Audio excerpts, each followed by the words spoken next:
Okay. Ready? Oh, make sure my audio's up. Look at this. We think we got it hard here. It's not hard here. You don't see how people fight to come across the border? They want to be here, bro. You see what I'm saying? Like, if you go and look, when you get into those other territories, when their lower level, their poverty is more extreme than ours. You see what I'm saying? And we got some people that have just decided not to try. They're more comfortable in a tent with nothing on their schedule every day. Some of them make the decision to just get the tent and feel no pressure to make it or no pressure to do anything. You know what I mean? And that's just, I can't comprehend the thinking. Like, you know, my thought process is so different from them that I can't relate to it. But it's real. Preach. Look at this. Cool. We think we got... So there's a conversation right there about immigration, homeless, LA. Obviously, that's a problem. But sort of the benefits of America, about coming to America for the land of the opportunity, but then there's some people that just leech off the land. I'm going to play one more, or show you one more article. Then we'll have a conversation about what's going on in America and what you guys would do to fix it. So there's this guy called Sean Strickland. Anybody know who he is? He's fighting Israel Adesanya in the UFC this week. Israel Adesanya, I think, is the light heavyweight champion. Yeah, he just actually won the champion. He's actually a really, really nice guy. I had the pleasure of performing for him and right before his last fight. In Miami. In South Beach, yeah. Yeah, that was awesome. Joe Rogan invited PBD, myself, a couple other guys on the team. Got us 6 seats. Israel Adesanya won the fight. It was amazing. And then afterwards, they're all like, we're going to 11. I'm like, I'm in. All like, Pat's like, I'm married with kids. I'm not going. But it was awesome. So if you know about 11. So MMA fighter Sean Strickland, he's fighting Israel Adesanya. By the way, he's got a new movie coming out called Style Bender, opening September 28th. A little plug for our friend Israel. But their fight is actually this weekend. But his latest jab wasn't necessarily at Israel. It was against the LGBTQ community. So the fight is going down in Australia. Show the headline, by the way. So maybe America's the problem. Sean Strickland's relief after not spotting any gay or trans flags in Australia. Show his tweet. So he says, I'm in Sydney. I thought I would be surrounded by dirty liberals. I think why did he tag Destiny? I don't know. Gays and trans flags everywhere, literally zero. Maybe America is the problem. Nat, do you have that article about gays? Basically, the amount of people who identify as LGBT has doubled over the past decade, and it's as much as 20% of Gen Z now identifies as LGBT, whereas in 2012 it was... This is such a stupid graph. Well, it actually a graph by Gallup. I would say the people at Gallup are probably a lot smarter than you. That's not the graph by Gallup. That's the what is it?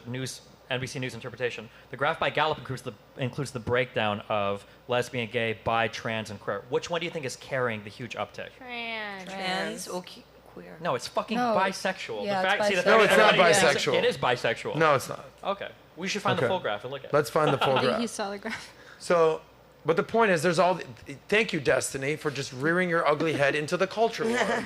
And what I feel like the panel proved my point. Everybody thinks 20% of Americans are trans now? Well, the I think incidence of trans going up and Americans people think that they're self-IDing trans surely But has I an think examining. I think that's... Guys, there's one mic, and I'm going to ask a question.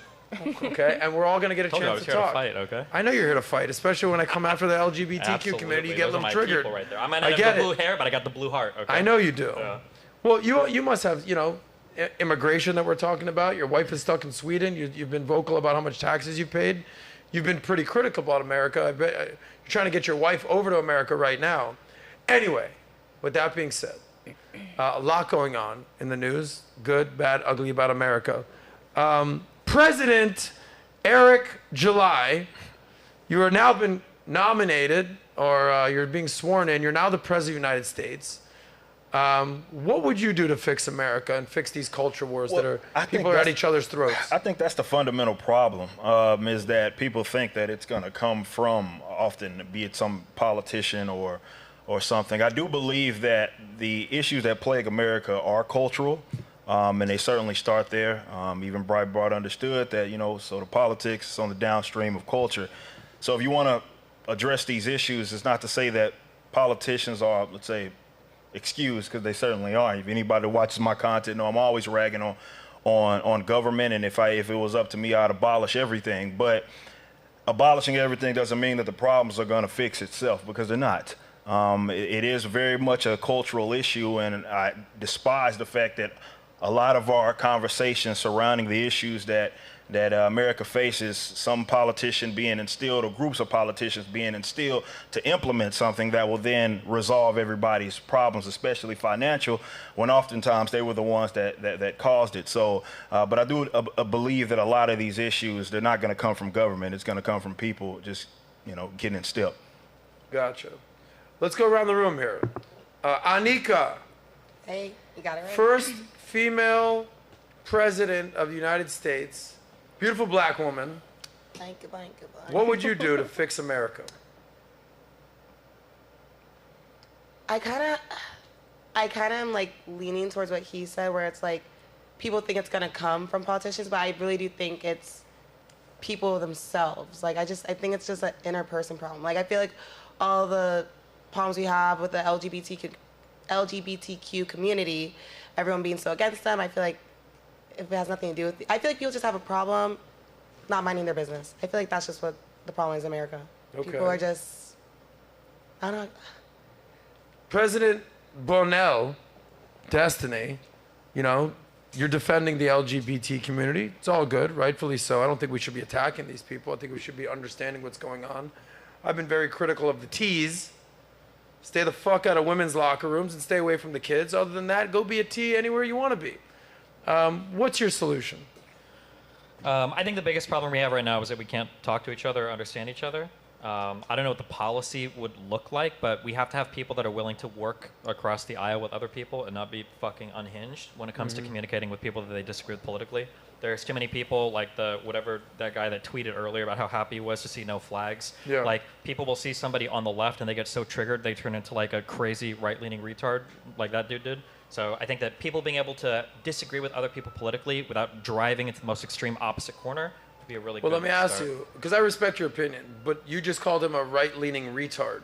Isn't that kind of part of the problem? Well, no, because his tweet was retarded. He looks like a bitch, right? So maybe say the tweet was this, not him. He's an example of the problem, right? So I personally, on Twitter, I think that trans people are fucking annoying. That's my personal opinion. But I wouldn't go to another place and be like, thank God there are no fucking trans people here, right? Because I've let those retards turn me into a retard. Do you see the problem? I mean, you've just been canceled 12 times. And I'm still not retarded, The problem So is, if I can do it, I'm sure this guy can, right? Well, the problem is, if you learned anything from The Hangover, it's called retard. So if you like that clip, click right here to watch another, or if you want to watch the entire SOSCAST, click right here.